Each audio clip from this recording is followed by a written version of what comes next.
Yeah. Transmissão no YouTube começando. Espero que vocês tenham conseguido transliterar essa parada. Tá ficando cada vez mais fácil, fala a verdade. Tipo, as palavras estão muito parecidas. Yeah. Eu acho que não tem nem mais graça para vocês. Não tem nem mais desafio. Já, tipo, a galera já tá dominando totalmente o Samhita. Então, vamos que vamos. Ragadirogan satatano shaktan sheshakaya prasrutana sheshan autsukya mohara ridanjakana yopurva vaidyaya namostu tasmai. Salve, salve, meu povo. Sejam todos bem-vindos, sejam todas bem-vindas a mais um vídeo da série Vida Veda nos Samhitas, no canal do Vida Veda no YouTube. Meu nome é Matheus e hoje a gente vai continuar nossa leitura do Ashtanga Hridayam Sutrasthana, capítulo 6, o Anaswarupa Vijnana, o conhecimento das substâncias comestíveis, né, das substâncias mais sólidas, né? Anna, das comidas diferentes. E hoje a gente vai continuar a nossa leitura. No nosso encontro da semana passada, a gente parou no Shloka 30 e Vraus, 30 e alguma coisa, 32. Segunda metade do 32, então, foi a nossa pausa. E a gente estava falando sobre os efeitos de grãos diversos, né, para a saúde humana.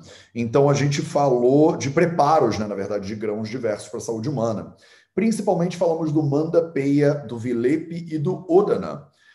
Como na maioria dos casos eles são feitos com base de arroz mesmo, não é sempre simplesmente arroz, e como cada um deles é mais sólido e menos líquido respectivamente, nessa progressão, né? Então, Manda é só líquido, Peya é líquido com um pouquinho de sólido, Vilepi é mais sólido com um pouco menos de líquido, e Odana é só sólido, sem líquido, idealmente. Falamos das características de todos esses 4 carinhas aí, e falamos dos efeitos deles e como o efeito deles varia, né? Esse foi o nosso Shloka 32, a primeira metade do Shloka 32. Ele falou: Iti dravya kriya yoga manadhyaihi sarvamadishet. Então, todos os grãos aí diferentes, né? O arroz sendo talvez o mais que exemplifica melhor essas preparações, mas eles podem ser processados dependendo da quantidade que você usa, da maneira como você processa, o que você mistura ele junto. E aí você vai ter 1000 efeitos diferentes, né? E você tem que observar os efeitos com base no que você está usando, né? Com o que você está misturando esse negócio. A gente viu, inclusive, que dava para fazer o Odana com suco, né? Com o decocto de ervas, por exemplo, ou com a sopa de carne, por exemplo, e aí isso muda as características lá do Odana.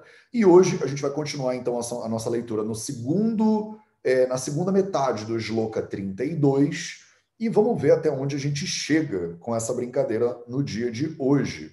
Na semana passada, eu apertei a velocidade um pouquinho, e eu entendi de vocês que foi ok. Então, tipo, me dá um dedo para cima aí se foi ok, só para eu... foi ok? Obrigado, pessoas. Então tá, a maioria das pessoas que eu estou conseguindo enxergar me disseram que tá ok. Então, qualquer coisa, vocês briguem com elas depois, tá? Culpa não é nada minha, Eba. Então, vou continuar meio que nessa velocidade. E vamos ver, tá? Se vocês começarem a pirar, é porque não estão estudando direito, aquele professor carrasco, né? Não, é porque realmente é difícil mesmo. Mas se vocês prepararem antes, se vocês revisarem o conteúdo, vocês vão ver que a gente está usando as mesmas palavras, basicamente, ao longo desse capítulo inteiro, porque são características de alimentos. Tem alimentos que você não conhece, e aí eu vou te explicar o que eles são, mas as qualidades, a maioria das palavras que a gente usa, a gente já viu. Tá? Então, 32, 33, 34, 35, 36, será que a gente chega até um 38? Vamos ver. Então vamos um de cada vez, né? Porque cada linha praticamente agora é um tema diferente do outro. Então vamos linha por linha, tá? A segunda metade do Shloka 32, ele diz o seguinte: Brahmana prirano vrashyat chakshusho vranaha rasa vranaho rasa. Eu escrevi errado. Olho de lince, vranaho rasa. Vranaho rasa. Beleza, então ele está falando aqui de rasaha. A palavra rasaha ela tem vários significados diferentes. E se você não está ligada no contexto dos samhitas, você vai errar. Porque a palavra rasa, ela significa a essência de alguma coisa. Tem o dhatu, né, que chama rasa dhatu. Tem o sabor, né, que você pode achar que é rasa. Tem tanta coisa que é rasa que você podia se embolar aqui. Rasa, nesse contexto aqui, é a sopa da carne. Então, nesse contexto específico, a gente usa muito a palavra rasa para falar de sopa de carne. Tá? É Mamsa Rasa, é o nome dele inteiro, é o nome completo dele. Se você pegar nos comentaristas, por exemplo, eles fazem essa observação, mas nem precisaria eu pegar, tá? Porque normalmente se você estuda Ayurveda, quando você vê o Rasa, dependendo do contexto, você tem que entender o que ele está falando. Tem contextos sempre diferentes, tá? Então, o Rasaha é a sopa da carne. Como é que faz a sopa da carne, Matheus? Normalmente, tem várias maneiras, tá? Mas a maneira mais básica de todas é você cozinha a carne e tira a carne e toma a sopa. Normalmente, não se come o músculo do bicho, a não ser que você tenha muito acne, tá? E aí você come, tem o acne bom, você come o músculo do bicho, eu não como, mas se você comer, você, tecnicamente, quando você come mamsa, você ganha mamsa, né? Olha aí, a proteína, né? Que o pessoal acha que só tem proteína na carne. E os samitas, eles estão falando, se você come músculo, você ganha músculo. Se você come gordura, você ganha gordura, né? Então, essa ideia do Samanya Vishesha Siddhanta, as coisas que são iguais, elas aumentam as coisas que são iguais, e as coisas que são diferentes se diminuem. Então, esse shloka inteiro é sobre Mamsarasa, que é a sopa de carne. Tá? Ah, Matheus, eu achei que o Ayurveda era vegetariano. Você chegou ontem, né? Você chegou ontem e já quis sentar na janelinha. Eu já fiz 38 mil vídeos e séries, e curso gratuito, e curso pago, e 10 meses de curso, e curso de 20 horas, e workshop de final de semana para dizer que não é. Tá? Mas você eu sou. Você toma Mamsarasa? Não tomo, não tomo nem obrigado. Mas só se fosse para sobreviver, né? Se eu tivesse que sobreviver, eu tomaria. Mas ela tem características, né? Tem propriedades medicinais aí para o corpo. Quais são elas? Primeiro de todas, ela é Brahmana. Brahmana significa que ela cria tecido, né? Então ela aumenta os seus tecidos corporais, né? Ela fortalece o seu corpo também. É uma tradução que não estaria muito errada, né? Brahmana é o contrário de Langhana, né? A gente vai chegar lá no capítulo 14 do Ashtanga Hridayam Sutrasthana, que ele fala do Vividopakrama, as duas terapias possíveis. E ele fala de Santarpana e Apatarpana. Santarpana e Apatarpana, que são outros nomes para Brahmana e Langhana, tá? Então, Brahmana, você toma uma sopa, né, de carne, aquilo lá é muito bioparecido, né, bioidêntico com o que você mesmo é feito, né? A musculatura do animal, ela é feita das mesmas actinas, miosinas e vrals lá que que o seu corpo também. Então, você está consumindo aquele negócio, bem ou mal, né? Tem uma digestão boa, você pode até comer o pedaço da carne. Tradicionalmente, não tem nenhuma cultura tradicional que as pessoas comiam 200 gramas de bife, né? Não existe isso. Então, nas culturas tradicionais, se você olhar o Blue Zones, mas se você viajar um pouco pela China, pela Índia, por exemplo, até a galera que come carne pega um trolhão de carne, pica pequenininho e bota lá num sopão para a galera toda, para a tribo inteira, né? Para o vilarejo todo. É muito raro você fazer o que as pessoas fazem hoje, comer um steak, né? Se você é homem de verdade, você come um steak, que é tipo um bifão, né? Bifão, cara, você tinha que matar muito bicho para dar esse bifão todo aí. Mas hoje em dia não tem problema, temos 80 bilhões de animais aí sendo criados para o consumo humano. Eu não consigo não ser um vegano chato nessa hora, né? Não dá. Então vamos lá. Brahmanaha, desculpa, vou continuar. Samhita, foca no Samhita, tá bom. Brahmanaha, ele aumenta então os seus tecidos corporais. Prirana significa que ele te dá vida, ele é nutritivo, ele também te deixa satisfeito, né, ou satisfeita. Então, Prirana é uma sensação de completude, né? Você fica muito bem nutrida comendo esse negócio. Não é à toa que muitas culturas tradicionais fazem isso. Chakshu, não, pulei. Vrushaha, a palavra vrusha, vocês já conhecem muito bem, ela aumenta a sua capacidade reprodutiva, ela aumenta o seu vigor sexual. Ele tem a ver com, muitas vezes traduzidos como afrodisíaco. Vrusha. Vrushaha, Chakshushiha, na real. Chakshusha, A palavra chakshu significam os olhos, a visão. Chakshusha é aquilo que é bom para a visão. Então ele nutre a sua visão.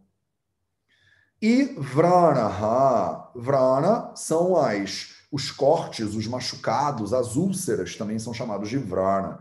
Então ele é cicatrizante, ele é bom quando você tem úlceras também. A gente já viu essa palavra várias vezes, né? Maravilha, mais uma linha, mais um tipo de sopa diferente. Isso aqui é tudo sopa, tá? Basicamente, são até... Temos mais algumas sopinhas e preparados diferentes, né? Mas isso aqui, o primeiro, é a sopa da carne, quer dizer que tem muito mais sopa líquido do que comida, não é a carne seca, né? E o segundo, ele está falando do mudga, mudga hatu. Então, mudga... deixa eu ler primeiro, né?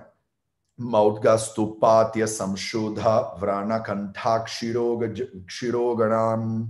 Então ele está falando do mudga. Mudga ou maudga, aquilo que é feito com mudga, aquilo que é feito com o feijão moyashi, né? Aquilo que é feito com mudga, mudga hatu. Esse tu aí, ele é uma viaia, ele é uma palavra que é um indeclinável, que tem um sentido meio que de ênfase, não significa nada literalmente, mas é como se dissesse assim, o mudga, né, a sopa, né, também do mudga, é também patya. Então ele é patya. A palavra patya significa que ele faz bem para a saúde. Ele é saudável. Samshuddha. Eita, cadê meu mouse? Samshuddha. Samshuddha, a palavra shuddha, já vimos também, significa a pessoa que está limpa, né? Está com o corpo purificado. Samshuddhi, Samshuddha é a pessoa que passou por um ritual, um processo de purificação. A pessoa acabou de sair de um panchakarma, por exemplo, acabou de fazer shodhana, muito parecida. Shuddhi, Samshuddha, Samshodha, tudo a mesma coisa. É a pessoa que acabou de fazer uma terapia de shodhana, acabou de fazer um panchakarma. Então é bom, né, para essa pessoa. De novo, vrana. Então uma pessoa que está sofrendo com machucado, está sofrendo com úlceras, por exemplo. Kanta, a palavra kanta é a garganta, né? Então kanta, você pode usar canta, canta de cantar, né? Você sabe, você canta com a sua garganta. Então kanta é com esse t, né, cerebral aí, que é chatão para pronunciar. Significa que problemas da garganta, né? Kanta akshi roginam. Então ele usa a palavra roginam. Roginam é um plural, né? Então ele está falando de várias doenças. Roga é a doença. Roginam são várias doenças, que são doenças de akshi e doenças de kanta. Ih, não está deixando mesmo. Kanta akshi roginam. Kanta são doenças da garganta.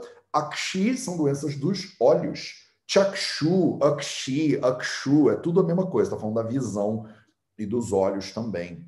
Então a sopinha, né, pelo visto, a sopinha faz bem para os olhos, via de regra.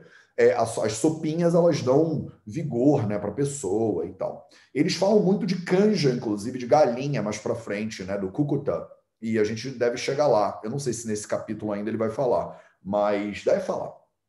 Então, a famosa canja, né, de galinha, ela tá mapeada aqui nos Samhitas há milhares e milhares de anos. É muito bonitinho de ver. E realmente, né, a vovó não estava errada quando ela fazia lá uma canja. É que hoje em dia a galinha é um problema, né? Mas a galinha da vovó não era tão problemática assim. Então, mais uma sopinha para vocês. Vamos lá. Segunda metade do Shloka 33. Vananulomani, tá? Escrevi errado, transliterei errado. Transliterei não. Transcrevi errado isso aqui. Calma aí. Vatanulomani. Então vamos lá. Vatanulomani kaulatogul matuni prat. Não, ele tá escrito errado isso. Vatanulomi, Vatanulomi kaulato. Vatanulomi kaulato gulmatuni prasunijit. Beleza, então ele tá falando agora do kaulato. Kaulato é o kulata.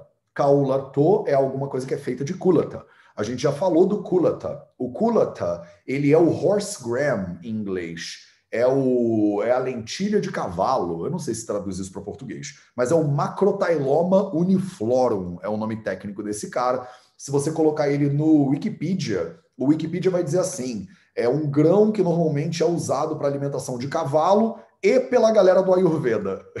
É bonitinho, porque está escrito isso no Wikipedia em inglês mesmo. Eles assim, usado para alimentar cavalos e às vezes pelas pessoas do Ayurveda. E é total, né? E o kulata, né, o macrotailoma, ele é considerado um grão maravilhoso, né, na visão ayurvédica.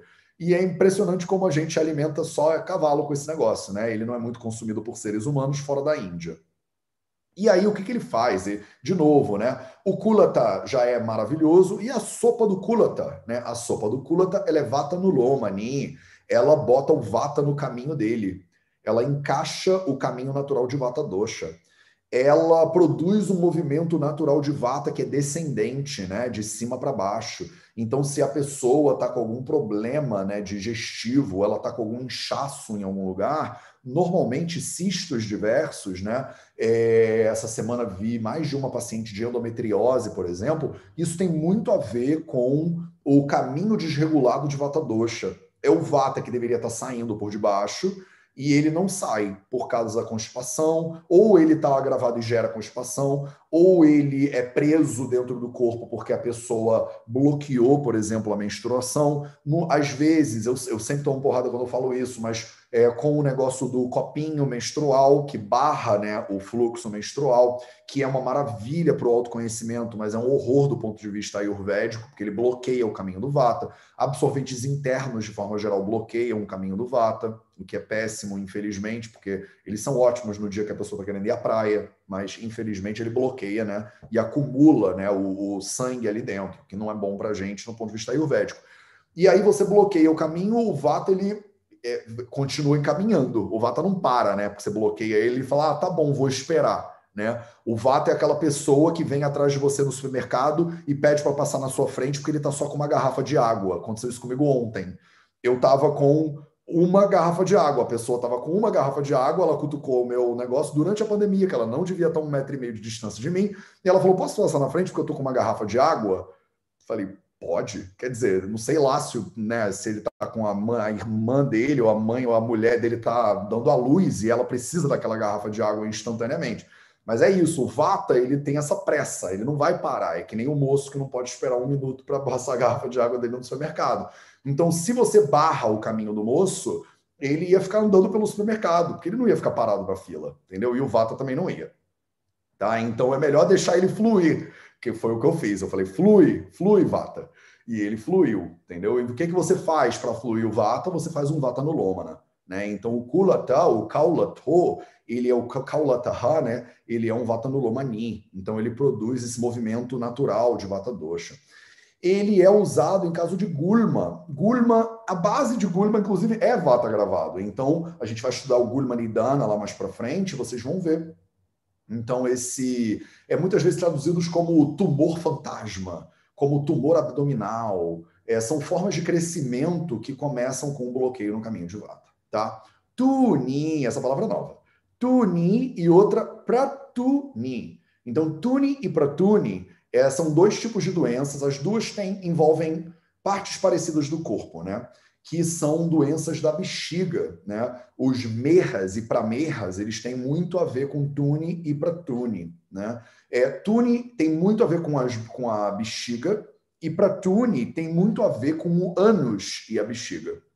Então, são essas doenças dessa parte do corpo que tem tudo de vata, né? Nessa parte do corpo. Então, pramerras diversas. Vocês não vão ver muito essa palavra sendo usada, tune e pratune. Tá? Nem no capítulo de Merra, eu acho que para Merra eles usam essa palavra. E ela faz o quê? Ela faz jit. Então ela apazigua esses problemas todos aí. Ela faz jai, né? Ela conquista esses problemas todos. Tudo uma sopinha que nem é muito valorizada, de grão de cavalo. Olha que maravilha. Ninguém come isso. Eu nem sei se tem isso no Brasil ou aqui em Portugal. E agora vamos para o Sloka número 34, continuando os nossos comestíveis e agora saindo um pouquinho das sopas. E o Sloka número 34, ele é um grupão inteiro e ele diz o seguinte: Tila pinyaka vikruti shushka shakam. Shushka shakam. Escrevi errado, desculpa, gente. Shushka shakam virudakam. É isso. Tila pinyaka vikruti shushka shakam virudakam. Shandakivaltakam Drugnam. Drugnam, tá faltando não. Tô aqui, ó. Shandakivaltakam Drugnam Doshala glapanam guru. Tá faltando um monte de acento aqui, tá? É tudo aqui tem nam, doshalam glapanam guru. Então ele vai falar agora um pouquinho do tila. Vocês já me viram falar muito do tila, né? O tila é o Sesamum indicum, né? É o sésamo aqui em Portugal ou gergelim em brasileiro, né? Como o pessoal aqui fala. O tila e o piniaca, ele é outra substância, também é feito com o sésamo, né? Também é feito com o gergelim. O piniaca, ele significa literalmente um bolinho que você faz com o gergelim depois que você extrai o óleo do gergelim. Então, coisas preparadas com o gergelim, de forma geral. Então, você pode fazer, por exemplo, o tahine, né? O hummus tahine, ele vai estar aqui incluído nesse giloquinho. O piniaca é quando você usa os grãos depois que você fez a moagem. E aí você faz é tipo não é um bolinho, mas é tipo um bolinho. É tipo um bolinho, tá? A gente fala muito desses negócios dentro do Ayurveda, porque parece que tradicionalmente era muito usado. Eu nunca comi um piniaca, eu nunca comi bolo de sésamo, mas tem muito essas coisas de sésamo em países como a Grécia, todos esses países do Mediterrâneo usam muito, né? As coisas derivadas de tahina também.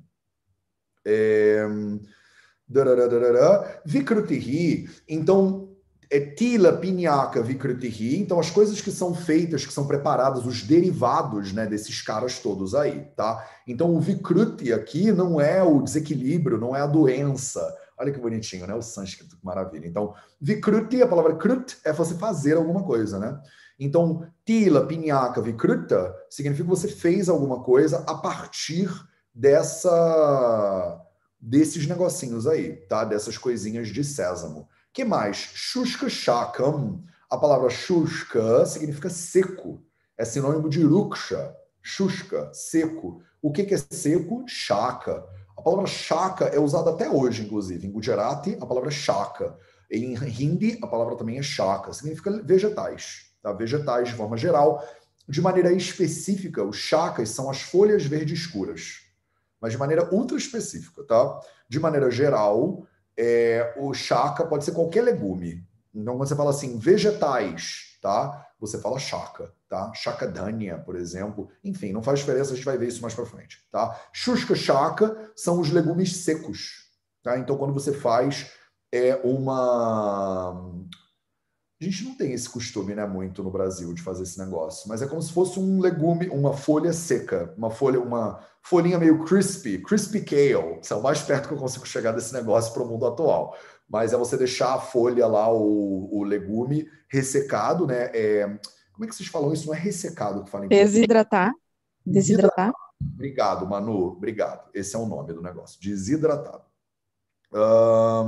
Virudaka. Virudaka são os grãos que são germinados, tá? Virudakam, grãos germinados diversos. Ele está fazendo uma lista de coisas, tá? Eu estou esperando que daqui a pouco ele vai falar para que servem essas coisas, tá? E aí, Shandakivatakam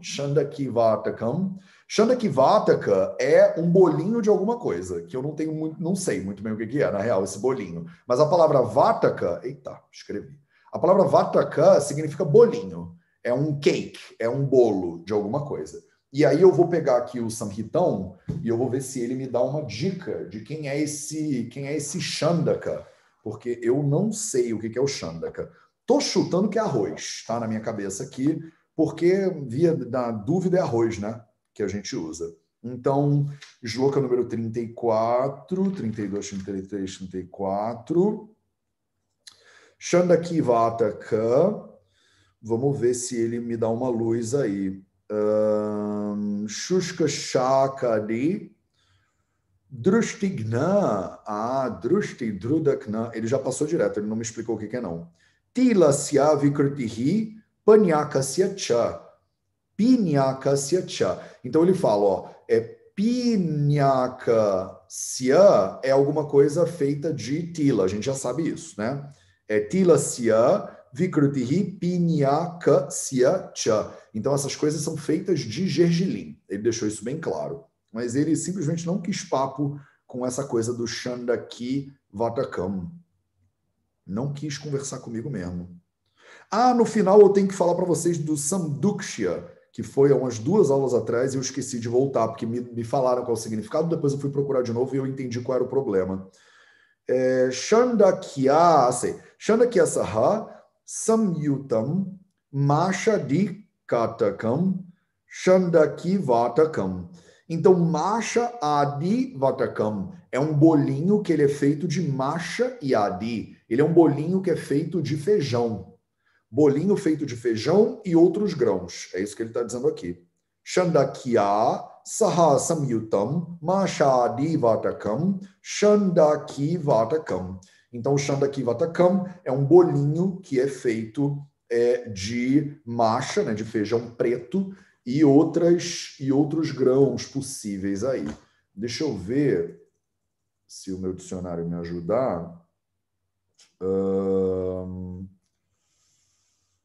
O que é? É isso mesmo. É tipo um bolinho. Ele deve ser amassadinho juntinho. Porque a palavra samyuta, ela significa, que está aqui no comentário, é quando você junta coisas, né? Quando você amassa coisas. Então, isso aqui deve ser daqui, dá até água na boca, porque eu adorava bolinho quando eu era criança.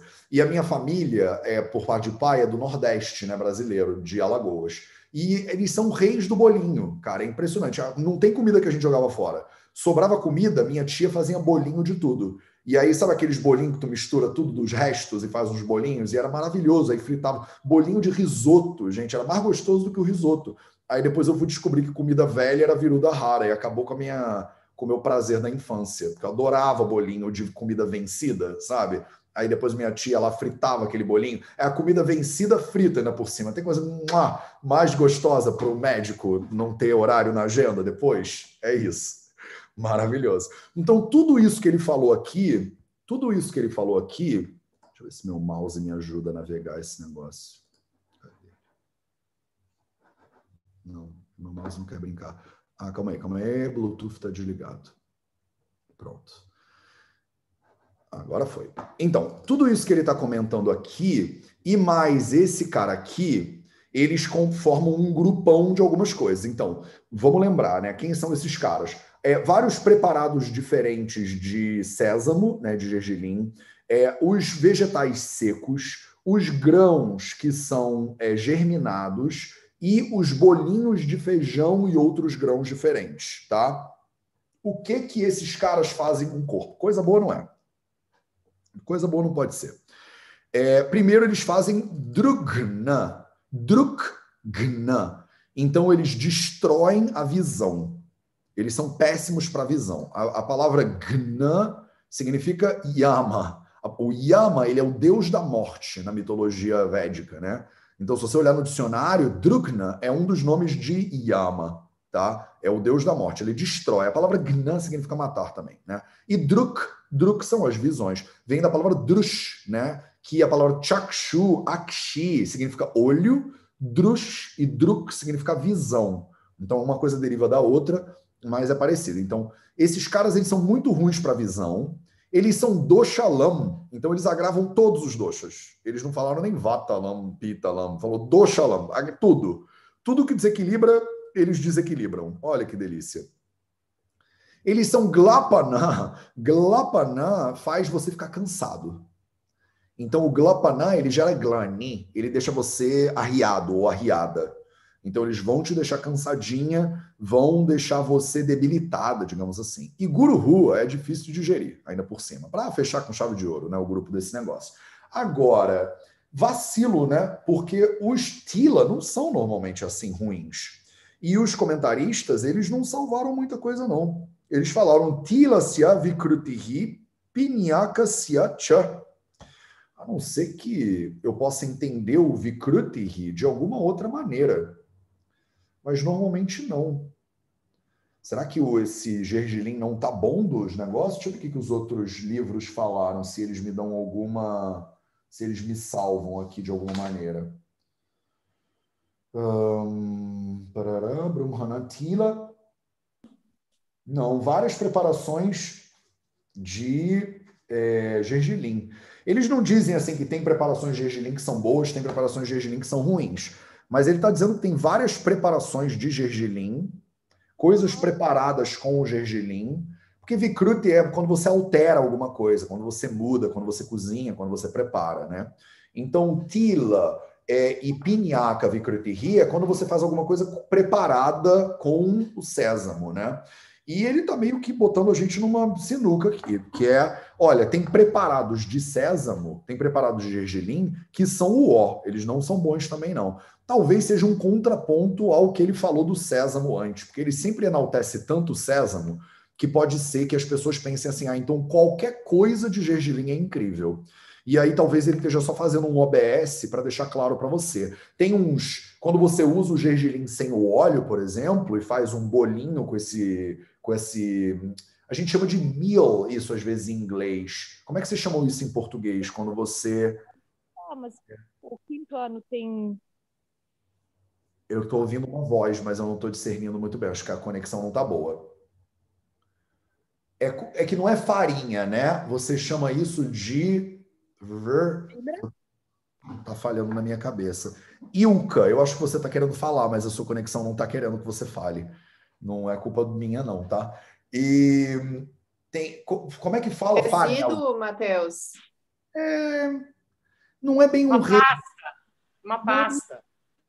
Fibra, casca. É que não é a casca, é quando você pega o negócio, a gente chama de farelo isso mesmo, eu acho, em português. É quando você já processou aquela substância e aí o que sobra dela normalmente vai para consumo animal, entendeu? Vocês tipo bagaço. É tipo um bagaço, mas não chama a gente não chama de bagaço, né?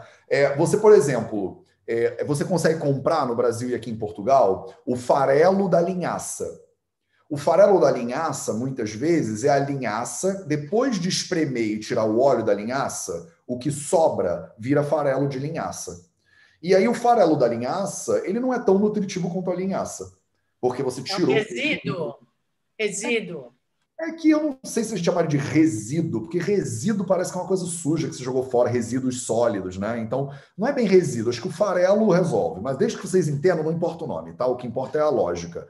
Então, o que eu acho que ele está querendo dizer é que tem alguns preparados modificados com o tila, que você tem o óleo do tila dentro, ou não tem o óleo, que ficou só o farelo mesmo do gergelim, você faz coisas com isso e não é bom. Por mais que o gergelim seja muito bom, esse cara aqui não é tão bom. Junto com as folhas secas, ou os legumes desidratados, não são muito bons. Os grãos germinados, que todo mundo me pergunta de grão germinado, e eu sempre bato nos grãos germinados, todo mundo fica chateado comigo, porque todo mundo acha que coisa natureba e Ayurveda é a mesma coisa. E grão é considerado natureba, e Ayurveda é natureba, então germinado é Ayurveda, só que não é. O Ayurveda não gosta dos germinados, tá? Via de regra. Eu já cansei de dar aula de falar sobre isso também.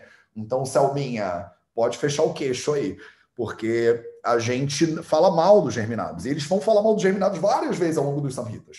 Os germinados agravam vata, os germinados são ruins para não sei o quê, os germinados aqui agravam todos os doshas, os germinados deixam você cansado, os germinados são ruins para digerir, os germinados são péssimos para a visão. Qual é o problema dos germinados, na real, aqui? Os germinados, eles são muito ricos em vida. Então, toda a semente, depois que você... Quando ela está seca, ela não dá nada. Por isso que ela dura anos, né? Sequinha num potinho. Quando você bota ela em meio aquoso, ela germina. E aquilo ali é vida pura. Só que quem é que ama vida pura? Bactérias, fungos, parasitas amam vida pura. Então, a chance de um grão germinado, mal cuidado, ser péssimo para a tua saúde, porque ele é todo contaminado, é enorme. Todos os anos tem milhares de casos de contaminação por salmonela, por exemplo, por consumo de germinados nos Estados Unidos. Principalmente alfafa germinada, que é um germinado muito comum, que é horroroso, assim. As pessoas têm mania, por exemplo, querem comer com germinado em buffet. Sabe aquele buffet que tu vai, que tu bota as coisas no teu prato? E aí tem aquele germinado que está lá no tempo. Você nem sabe quanto tempo ele está lá. Mas ele está lá só... ele é tipo uma placa de Petri de vida, aquele troço. É que nem leite. O grande problema do leite, um dos grandes... Tem vários, né? Um dos grandes problemas do leite na percepção ayurvédica é que o leite é um fluido coloidal que é incrível para o crescimento de micro-organismos. É óbvio que o Ayurveda não fala micro-organismo, contaminação bacteriana. Essa é a leitura do Mateus para o século XXI, entendeu? Porque as pessoas brigam muito comigo quando eu falo que o germinado não é legal de acordo com os samhitas. Mas as pessoas também acham que os samhitas são vegetarianos, aí brigam comigo porque eu falo que não é. Então, assim, vamos ler o samhita e pronto, né? Então, isso tudo aí não é legal, tá? E esse bolo desses grãos aqui, principalmente bolinho de feijão preto, vocês que gostam, que nem eu amo, feijoada. Aí tu pega o dia seguinte da feijoada, aquela feijoada velha, que o gosto fica mais entranhado. Aí você faz bolinho de feijão. Ai, que coisa deliciosa e que péssimo para a saúde ao mesmo tempo, né? Tem coisa que é bom e que é ruim para a saúde, não tem jeito, não adianta Ô, chorar. Matheus, Fala. o germinado é ruim majoritariamente por essa questão da contaminação, mas tem outras razões também de ser difícil para digestão, ou é só a contaminação? Não, então, a contaminação é a leitura do Mateus, é o comentário do Mateus do século XXI do Ashtanga Hridayam, entendeu? Isso não está escrito no Samhita. O Samhita está dizendo que o germinado é pesado para digerir, deixa você cansada, agrava todos os doshas e destrói a sua visão. O Samhita, ele é preto no branco. Ele diz, isso aí é ruim para você. Eu faço uma releitura dessa parada. Porque eu penso assim, tem germinados, se você olhar, tem estudos científicos ótimos de germinado de brócolis, por exemplo, e o efeito maravilhoso para a saúde de você consumir um germinado de brócolis. Então, como é que eu, Matheus, concilio isso tudo? Eu penso, deve ter germinados que são bons, sob determinadas condições, fresquinho e tal, e deve ter germinados que são ruins. E no mundo dos samhitas, que não tinha refrigeração, que o pessoal que ficava lá no tempo germinando, de repente ficava mais contaminado. Então, isso sou eu tentando fazer sentido, fazer uma ponte entre medicina moderna e Ayurveda. Se você for Ayurvédica Roots, você vai ler isso aqui e você vai falar, não tem germinado, germinado é ruim. E acabou, entendeu?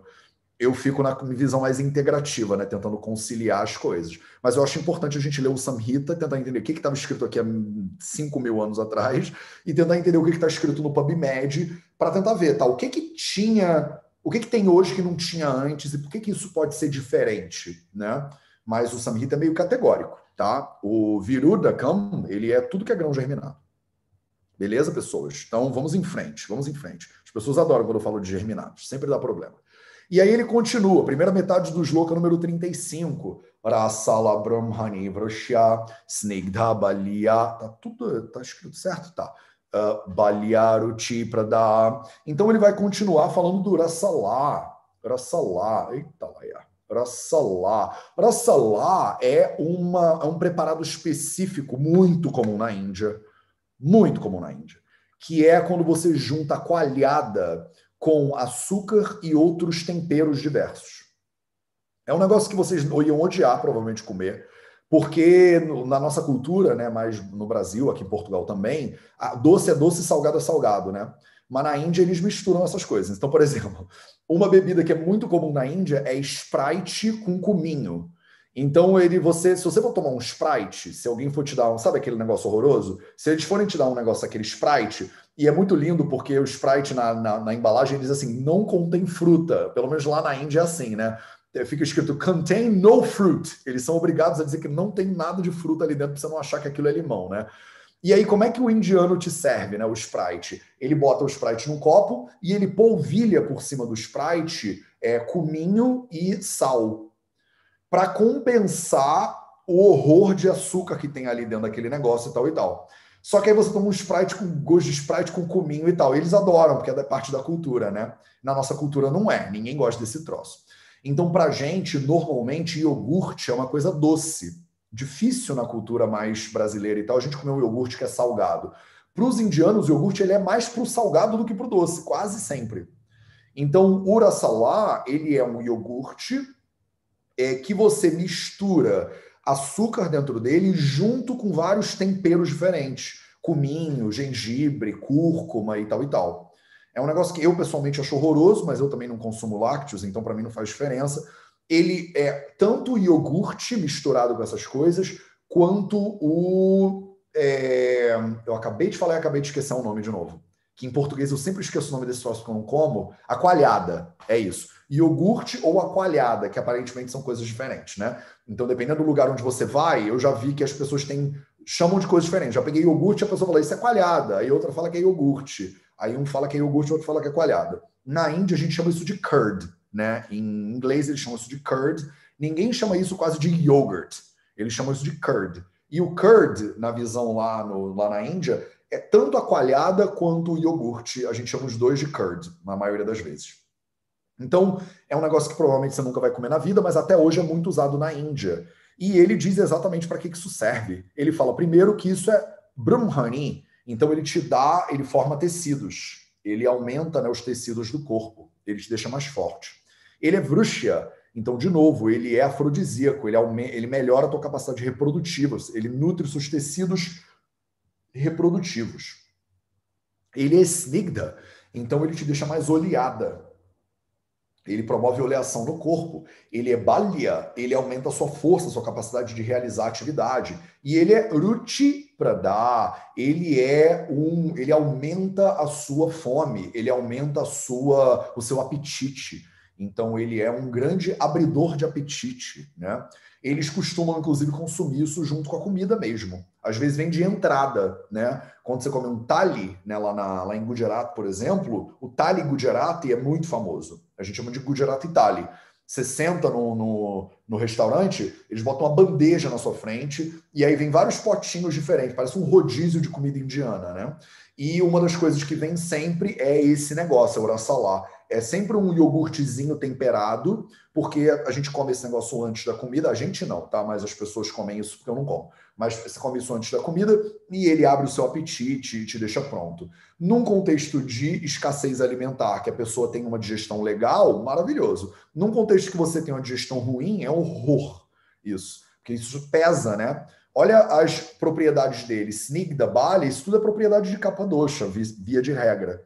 Então, se você já tem o Kapha ou se você já tem um ama ruinzinho, ele pode te agravar o Kapha dosha, tá? Maravilha. Não tô indo muito rápido? Ainda dá tempo demais. Posso ir? Então vou nessa. Então, vamos lá. Matheus, Fale. Oi, Lu. tudo bom? Uma pergunta. Eu sei que, bom, a gente fala que derivados de leite não são bons, mas no caso aqui, pelo que eu entendo, a gente está falando, vamos dizer, que talvez seria benéfico para a vata, né? A minha pergunta é, sendo benéfico para a vata, a digestão de derivados de leite para a vata é um horror. Como é que eles, né? Como é que eles, a visão disso? Porque A força, visão disso, tudo assim. Uhum. a visão disso é isso aqui, ó. É o rassalá. É porque, Lu, isso aqui não é o iogurte, isso aqui não é o leite, isso aqui é um yoga, né? Isso aqui é uma mistura. Então, o que eles estão te dizendo é que quando você faz essa mistura, tem alguma sinergia ali na brincadeira que funciona de algum jeito. Então, o processamento, entendeu, do lácteo, ele acaba fazendo com que o lácteo assuma formas diversas. É o porquê que, por exemplo, o iogurte tem um efeito sobre o corpo e o takra, que é o buttermilk, tem outro efeito sobre o corpo. Mas qual é a diferença de iogurte para buttermilk? É água e churning. E você É que eu aprendi que o churning é o que fazia, que tirava essas propriedades de coisas que seriam talvez ruins para a vata junto com as especiarias, a pimenta, etc. Mas então, é o processamento. A gente terminou a nossa leitura da semana passada falando, né? Esse shloka vocês podem memorizar, porque esse meio shloka 31 primeira metade do 32 desse capítulo. Porque ele fala, Iti Dravya Kriya Yoga Manas Yoga Manadhyaha Sarvamadishet. Então, ele vai falar isso de outras maneiras ao longo dos samhitas. Quer dizer, dependendo da maneira como você faz, com o que você mistura, como você processa e tal, muda a propriedade.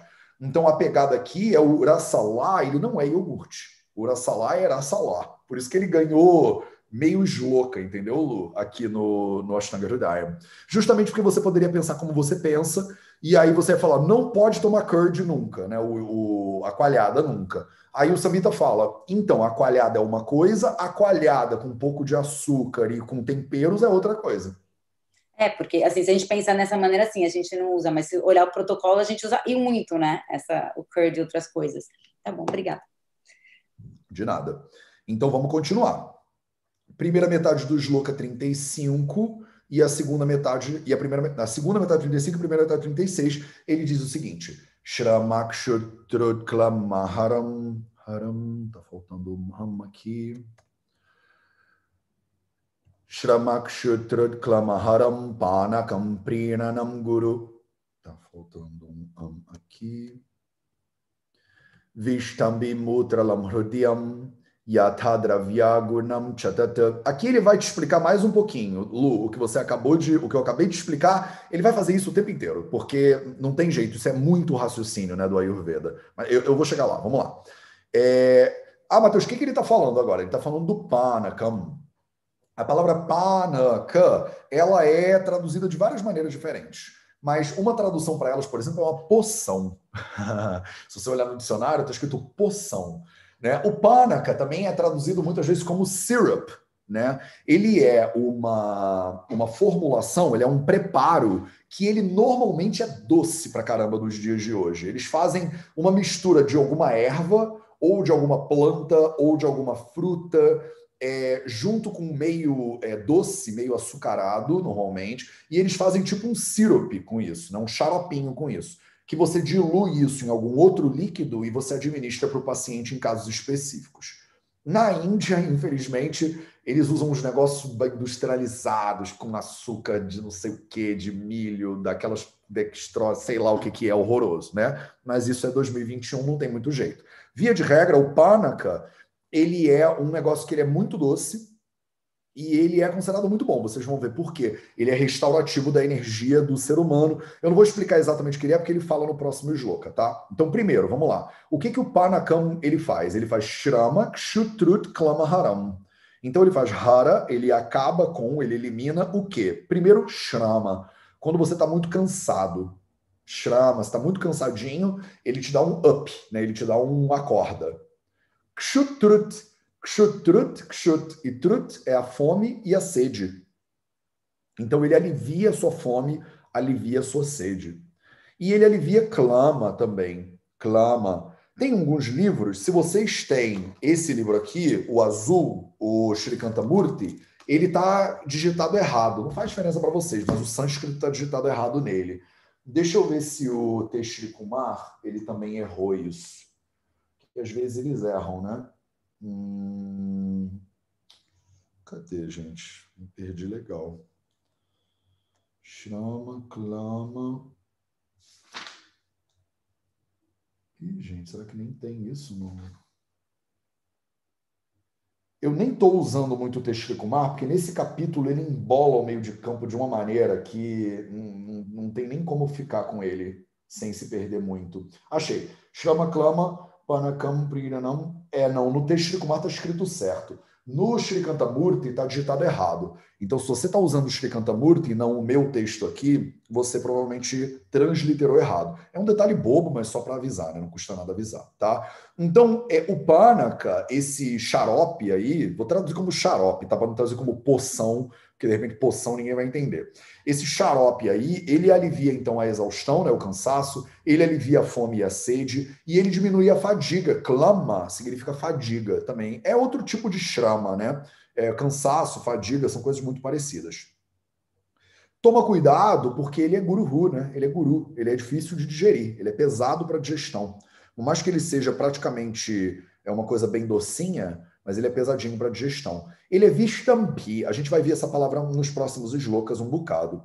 A palavra vistamba, já vimos também, tá? Ela significa parar, obstruir.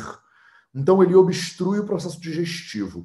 Isso pode significar, em última análise, que ele gera constipação, e também pode significar que ele dá uma paralisada no processo de digestão. Algumas traduções dos samitas botam assim, ele fica muito tempo parado no estômago, que eu não acho uma boa tradução, porque ficar muito tempo parado no estômago, esvaziamento estomacal, é uma questão técnica, que eu não acho que está sendo propriamente utilizado. Deixa eu ver se o... Aqui, ó. O próprio Shrikantamurti faz isso. Eu falei, está aqui na minha frente. Stays long in the stomach. Ele fica muito tempo no estômago. A palavra Vishtambhi, tá? Deixa eu ver se no Samhitão ele fala essa coisa do estômago, porque de repente o Shrikantamurti está só repetindo algum comentarista do Samhitão. Shloka número 36, né? 36. Primeira metade, Vishtambhi. Então ele fala, Panakam Shramadiharam Prinanam Di Guna Yuktam, a gente já vai chegar lá. Prinanam Manaha Pritikaram, então você fica com Priti, né? Ele está falando Prinanam. Ah, eu pulei o Prinanam. Então, que bom que eu pulei o Prinanam, porque o Panakam, ele te dá Prinanam também. E ele falou Prinanam, cadê? Prinanam Pritikaram. Então, ele deixa você Priti, ele deixa você feliz, ele deixa você com disposição, né? Ele deixa você animada, né? E é verdade, ele te dá uma sensação de satisfação, essa sensação de Priti, que a gente chama em sânscrito, tá? Então, Pritikaram. Yatadravya Gunam Cha, já vamos falar sobre isso. Então, eu acho que eles me abstraíram. Parpatadinam Lagavadikaram Guna Yukta Yatha Nanana Prinana. Ele explica mais um pouquinho do que é o Prinana. Panaka Gunanaha Shramakshutruditi, já falei isso. Gunam Likadi Samskruta Muda Kadi Dravam Panakam. Ah, ele explica melhorzinho o que é o Panakam. Então, Guda Amlikadi Samskruta Mudakadi. Então, ele fala, o Panaka, ele é um Dravam, ele é um líquido. Pô, eu nunca tinha lido isso. Ai, que massa. Panaka é um líquido que mistura Guda, ele mistura uma coisa doce, então o melado, por exemplo, da cana. Ele mistura um Amlika, ele mistura alguma coisa azeda. Então, é verdade, ele é muito feito, por exemplo, um xarope com limão, por exemplo. Ele é usado limão, tangerina, essas frutas mais cítricas. Amlikadi, então, tipo cítricos e outras coisas que sejam mais pro azedinho. Samskruta Mudakadi. Então, você vai fazer esse negócio, você vai fazer um preparado, digamos assim, cozido, talvez, misturando uma coisa doce com uma coisa cítrica. É isso que eles estão explicando aqui. O nosso querido Ayurveda Rasayana, do Remadri, ele está explicando como é que faz um Panaka. Yatadravya Gunam, de novo, já vou chegar lá, Kriyate Tadguna Nanuvartate Etena Sushrutadi Bhiruktanam Drakshadi Panakanam Guna Uktaha. Então ele fala, então o Sushruta, inclusive, fala que você pode fazer com Draksha, com uva. Então é como se você fizesse um xarope de uva com alguma coisa doce, com melado de cana, por exemplo, e aí você tem um Panaka. Por que você faria um Panaka? Acho que eu vou parar no Panaka, então. Você faria um Panaka porque o Panaka, você usa o meio doce para fazer uma preservação de alguma fruta. Se você tem acesso à uva, a uva ela não vai conservar bem no tempo. Mas se você fizer fazer um doce de uva, aí você preserva a uva no meio, nesse meio de açúcar, né? O açúcar é um preservativo, é assim que fala? Fica tão estranho falar preservativo, né? O açúcar, ele preserva... Estranho falar que o negócio é preservativo. Conservante. Conservante, obrigado, gente. Desculpa, meu português está um horror. Tá parecendo eu. Obrigado, Lu, é verdade. Eu tô pior que você, né? Eu tô com um monte de língua misturada na cabeça, traduzindo sânscrito ao mesmo tempo. Aí não dá, eu falo preservativo, né? Então, beleza. Então, ele é um conservante maravilhoso. E aí você faria um Panaka justamente para preservar essa fruta de maneira que ela possa ser usada no futuro por você, tá? Toma cuidado porque ele é Vistambi, então ele pode travar um pouco o processo digestivo. Ele é Mutrala, então vamos terminar ele e a gente acaba a nossa leitura de hoje. Mutrala, então Mutra, ele produz urina, ele é diurético. Ele é Hrudyam, então ele é um cardiotônico, digamos assim, ele faz bem para o coração. Yatadravya Gunam Cha Tat. Então, e dependendo da erva que você usa, ou dependendo do material que você usa, ele vai ter características diferentes. Então, Yatha são 3 palavras. Yatha, a segunda palavra é Dravya Gunam. A gente estuda Dravya Guna, as propriedades das substâncias, né? Yatha Dravya Gunam Cha Tat. Então, de acordo com a propriedade da substância que você usar para fazer o Panaka, ele vai ter características daquela substância também, além de tudo. Todos eles têm uma base doce, né, de conservante. E dependendo se você usa uva, se você usa limão, se você usa tamarindo, você vai ter características e resultados, né, gunas, qualidades absolutamente diferentes. Então, hoje, a gente leu aqui mais algumas substânciazinhas. Falamos um pouquinho sobre a sopa da carne, falamos sobre sopa de lentilha, falamos sobre sopa de culata, né? Que é o horse gram, né? Essa lentilha de cavalo, sei lá. Falamos sobre alguns preparados de sésamo, né? De gergelim, que também folhas verdes secas ou legumes desidratados. Falamos de grãos germinados e falamos de bolinhos diferentes de feijão e outros grãos que prejudicam, né, a visão, agravam todos os doxas. Falamos sobre um preparado de iogurte ou coalhada, que chama rassalá, e finalmente falamos sobre o pánaca, que é um preparado de ervas, né, normalmente que tem uma potência amla, que tem uma potência azeda, que é misturado junto com diferentes tipos de açúcares, né? O Remadri falou do Guda, né? Então ele falou de você usar o melado, por exemplo, de cana, talvez para fazer esse negócio aí. E aí vimos algumas características desse cara. Então a gente pausou aqui. Eita, calma aí, que eu preciso esse alfabeto aqui. Então paramos aqui na segunda metade do shloka número 36. E na nossa leitura da semana que vem, a gente vai falar de mais coisas que são preparadinhas diferentes, como o Ladja, o Prutuca. A gente vai ver vários outros preparadinhos diferentes, que são bastante indianinhos, inclusive. Eu achei que a gente ia chegar lá nessa aula aqui, mas acabou que não chegou e está tudo certo também. Então, para a nossa leitura da semana que vem, eu deixo aí, vou diminuir um pouquinho a tela para caber mais slocas, porque eu sei que vocês adoram transliterar coisas. As pessoas ficam lá mandando no grupo, né? Mateus, manda mais, quero transliterar. Pronto. Aí a gente pode ir até aqui, tranquilamente, tá? Então, mandem isso aqui, por favor, no grupo, para os coleguinhas, para a gente ter pelo menos isso aí transliterado para a semana que vem. Se eu fosse você, eu revisaria o conteúdo desse capítulo que a gente está lendo, pelo menos 2 vezes, né, na sexta-feira e na segunda-feira, para isso ficar fresquinho.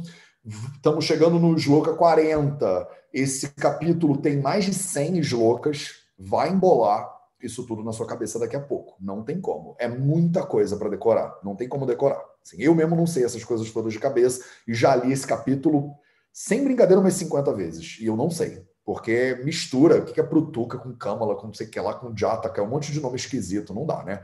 É complicado. Beleza? Então vou fechar aqui a transmissão dessa parada. E agora, se vocês tiverem... Quem tem alguma dúvida, vocês foram tirando dúvidas ao longo do processo. Então, acho que está todo mundo maravilhosamente contemplado, né? Se vocês quiserem falar alguma coisa, agora é a última oportunidade. Ricardo Barreto, estou com saudade de ouvir sua voz já, cara. Não te escuto mais, parece que o cara resolveu que já sabe tudo agora, Ricardo Barreto. Não, longe disso. Mas tinha aqui uma questão. Eu sei que, por exemplo, ouvindo já há muito tempo, quando a gente fala dos hacks dentro do Ayurveda, por exemplo, se a gente puser coisas no café para como é que se diz? Para melhorar os efeitos do café, os antídotos. Mas parece que eles estão a usar essa lógica dos antídotos. Sim. Então, na tua perspectiva, por que é que poderá resultar em certos aspectos e poderá não resultar em outros? Então, eu não acho que eles estão exatamente usando a lógica dos antídotos. Eu acho que a lógica dos antídotos que a galera do Ayurveda usa muito é assim: eu sei que isso faz mal, mas eu quero tomar mesmo assim. Tipo café com canela, né, que o pessoal faz muito. Eu sei que faz mal, mas se eu botar canela não faz tão mal assim. E eu sou chato pra caceta, gosto de questionar vocês na base do raciocínio, né? Porque eu acho que sempre vale a pena, né? Hoje o 0800 a base foi essa. Foi do tipo assim, olha como a gente pensa na vida e por que dá para pensar de várias maneiras. Não tem um jeito só de pensar. O que eu acho que os samitas fazem muito bem e que gera essa confusão às vezes, Ricky, é que eles dizem, olha, tudo no planeta, sarvadravyam aushadham. Você pode usar tudo como remédio. Se você souber manipular, misturar, cozinhar, processar, qualquer coisa pode virar remédio, entendeu? E aí ele te dá a ideia de que esse negócio aqui também pode virar um remédio para você.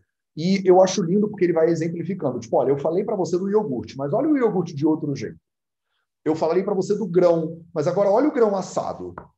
Eu falei para você do grão, agora olha a sopa do grão. Porque ele já tinha falado do grão, ele não precisava falar mais nada. Mas aí ele fala, agora vamos falar da sopa do grão, agora vamos falar do bolinho de grão, agora vamos falar de... Para você ver como cada uma dessas coisas vai tendo características diferentes. Eu não acho que é muito a lógica do antídoto, mas eu entendo como leva para a lógica do antídoto. Quer dizer, então se eu posso misturar e eu transformo tudo, eu sou o alquimista do Paulo Coelho agora e nada vai me pegar na vida. Então eu posso transformar tudo, Matheus. Eu posso comer o que eu quiser. Então eu vou comer o meu Mac Bacon. É só eu botar cúrcuma no Mac Bacon, entendeu? Aí eu acho que a gente pega a lógica dos samitas de que se você souber o que está fazendo, você consegue fazer qualquer coisa. E aí a gente adapta para justificar os nossos vícios, entendeu? Então, eu dou um pouco de porrada nessa ideia do antídoto, mas é óbvio que a ideia do antídoto é totalmente ayurvédica, né? É isso que a gente faz o tempo inteiro com o paciente. E eu faço isso o tempo inteiro na clínica. Como médico, eu faço isso o tempo inteiro. Porque o paciente fala assim, tira tudo, mas não tira o meu café. Aí eu falo, então tá, deixa eu te explicar por que eu acho que você deveria tirar o café. Você não vai tirar, então bota cúrcuma no café. Se você não vai tirar, é melhor botar cúrcuma. Mas eu prefiro não tratar as pessoas como criança. Então, eu acho que a medicina trata muito os pacientes como criança. Eu conheço muito médico que fala assim, se a pessoa mudasse de dieta, ela não teria essa doença. Mas, Matheus, ninguém quer mudar de dieta. Na Índia mesmo, os Vaidyas que eu trabalho junto no hospital falavam isso.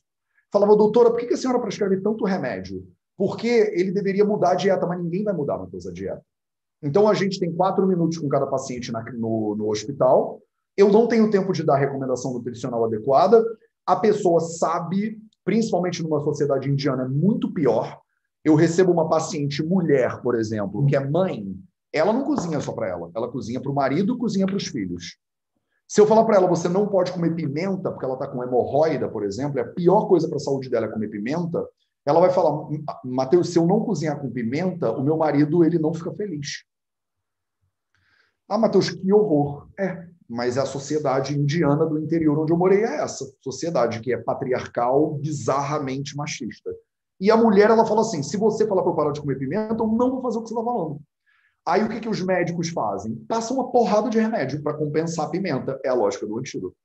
O que eu, Matheus, prefiro fazer? Eu não faço consulta de 4 minutos, né? Eu faço consulta de 1h30, às vezes 2 horas e meia. Então, eu paro e explico. Presta atenção. Isso. Entendeu? Entendi. Não vou fazer. Tá, já que você não vai fazer, vamos fazer isso aqui. Mas dá problema. Tá? Vai dar problema. Porque não tem como não dar problema. Você está toda agravada. E eu hoje dou a sorte, que muitos colegas médicos ainda não dão, de que as pessoas que chegam em mim já meio que me conhecem, né? Então a pessoa fala, Matheus, 90% dos meus pacientes hoje já chegam na consulta e falam assim, eu vejo todas as suas lives. Aí eu já começo com, você está fazendo o quê então na minha frente? E a pessoa fala, eu preciso ouvir de você. Tipo, eu quero saber de você o que eu preciso. Darará.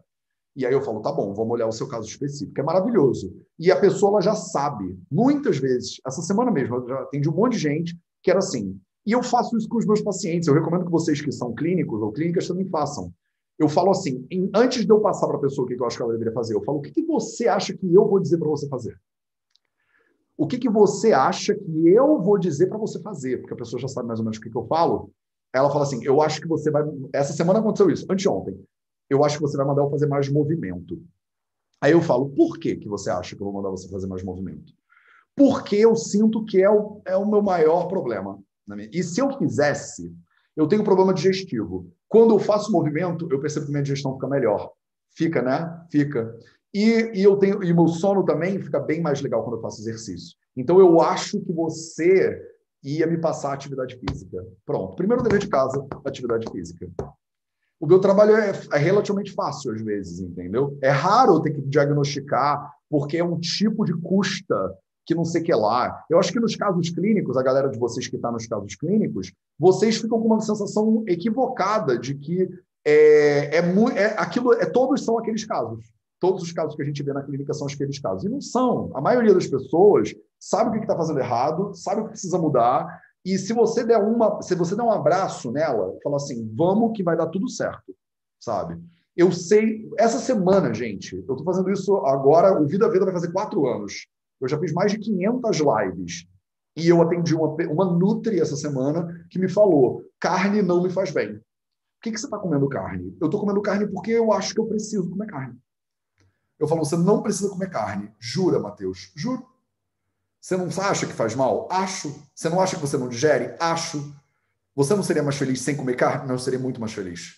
Mas eu posso? Pode. Então tá. Então eu vou fazer. Pronto. Tipo assim, o que eu estudei sânscrito? Para ficar traduzindo samhita para vocês. Porque, na real, foi para isso que eu fui para a gente estudar sânscrito, para a gente fazer o Vida Veda dos Samhitas. Porque na prática não é tão difícil, entendeu? Não precisa tanto.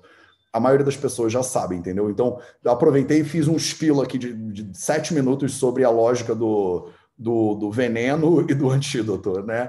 Eu acho que uma das coisas que eu gosto de fazer, que eu acho que é importante no trabalho do VV, é ficar dando essas micro sacudidas nas pessoas todo dia, entendeu? Porque a gente já tem a lógica do antídoto. Eu não precisava fazer o Vida Veda para isso. É que nem curso de terapeuta já tem.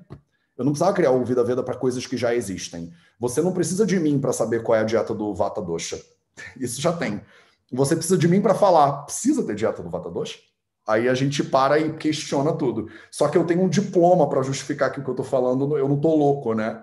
E aí eu ainda falo um sloka em sânscrito e as pessoas acham que eu sei o que eu estou falando. E aí a gente para pensar todo mundo junto, como um coletivo, né? Como uma família. Olha que maravilha. Então tá.